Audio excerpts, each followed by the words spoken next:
अस्सलाम वालेकुम।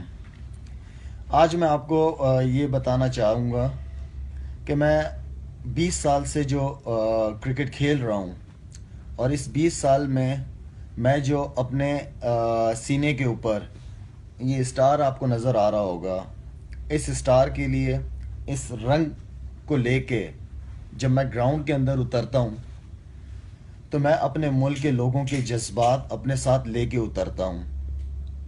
और मैं ये समझता हूँ कि ये जो टीम थी, ये 11 प्लेयरों की टीम नहीं थी। ये टीम मेरे पूरे मुल्क की टीम थी।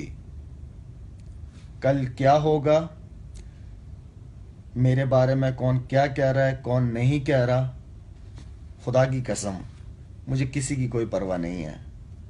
मैं आप लोगों को जवाब दे हूँ। और आज ये शाहिद आफरीदी आपसे, पूरी आवाम से, मैं सबसे माफ़ी चाहता हूँ कि जो उम्मीदें आप लोगों को मुझसे और मेरी टीम से थी, उस पर मैं पूरा नहीं उतर सका। Thank you.